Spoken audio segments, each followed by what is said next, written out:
আজকের এই ঘটনাটি আপনাদের আত্মাকে জাগিয়ে তুলবে। এই জন্য অনুরোধ করি আপনারা শেষ পর্যন্ত দেখবেন। আজকে আমরা আপনাদেরকে কোরআন পাকের এমন একটি ঘটনা বলবো যা দেখার পর সারা গ্রামবাসী অবাক হয়ে গেছিল। ঘটনাটি ঘটেছিল একটি মৃত ব্যক্তির সাথে। পুরো ঘটনাটি জানার জন্য ভিডিওটি না টেনে শেষ পর্যন্ত দেখুন। এবং যারা এখনো পর্যন্ত আমাদের চ্যানেলটিকে সাবস্ক্রাইব করেননি তারা চ্যানেলটিকে সাবস্ক্রাইব করুন ও ভিডিওটিকে লাইক করে দিন। চলুন শুরু করা যাক।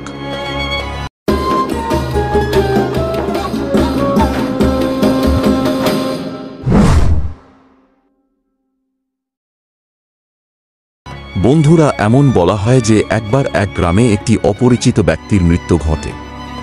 জানা যায় যে সেই ব্যক্তির কোনো আত্মীয় স্বজন ছিল না। এখন ইসলামিক নীতি অনুযায়ী যদি কোনো মুসলিম ব্যক্তির মৃত্যু ঘটে এবং যদি ওই ব্যক্তির কোনো আত্মীয় স্বজন না থাকে বা আত্মীয় স্বজনের খোঁজ না পাওয়া যায়, তাহলে এমন অবস্থায় ওই গ্রামবাসীদেরকেই ওই ব্যক্তির দাফনের সমস্ত ভার গ্রহণ করতে হবে।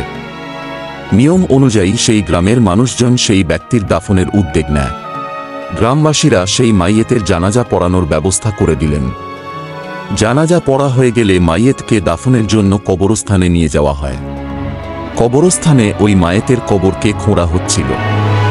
বন্ধুরা, কবর সম্পর্কে আমরা জানি যে কবর পুরাতন হবার সাথে সাথে তা ধ্বংস হয়ে যায় এবং একই জায়গাতে একাধিক মানুষের কবর দেওয়া হয়। সেই রকমই এই মাইয়েতের পাশেই ছিল এক ব্যক্তির কবর। এই মাইয়েতের কবর খোঁড়ার সময় পাশের সেই কবর থেকে এক ব্যক্তির পা বেরিয়ে আসে। এই ঘটনা দেখে যারা কবর খুঁড়ছিল তারা মুচকে হেসে ফেলে। আর হঠাৎ গোলাপের গন্ধে সারা কবরস্থান ভরে ওঠে। তারা লক্ষ্য করল যে সেই কবরের মধ্যে বেশ কিছু গোলাপ ফুল দেখা যাচ্ছে। সাধারণ মানুষের মধ্যে বিরাট হট্টগোল বেঁধে গেল। তারপর মাইয়েতটির দাফন কাজ সম্পন্ন করা হলো। ফেরার পথে গ্রামবাসীরা মনে করল যে এই ব্যক্তিটি কি এমন ভালো কাজ করত যে তাকে আল্লাহ এমন সুন্দরভাবে কবরে রেখে দিয়েছে। এই প্রশ্নের উত্তর খুঁজতে গ্রামবাসীরা ওই ব্যক্তির বাড়ি হাজির হল। দরজায় টোকা দিলেন গ্রামের এক পুরাতন ব্যক্তি। ভেতর থেকে শব্দ এলো, ভিতরে চলে এসো। গ্রামবাসীরা ঝাঁকে ঝাঁকে ভিতরে প্রবেশ করল এবং দেখল যে এক বৃদ্ধা মহিলা শুয়ে আছে। গ্রামবাসীরা সেই বুড়ি মহিলাকে সমস্ত কথা খুলে বলল এবং প্রশ্ন করল যে ওই ব্যক্তিটি তার কে হয়। উত্তরে বুড়ি জানালো যে ওই ব্যক্তিটি তার স্বামী। তিনি যুবক বয়সেই মারা গিয়েছিলেন।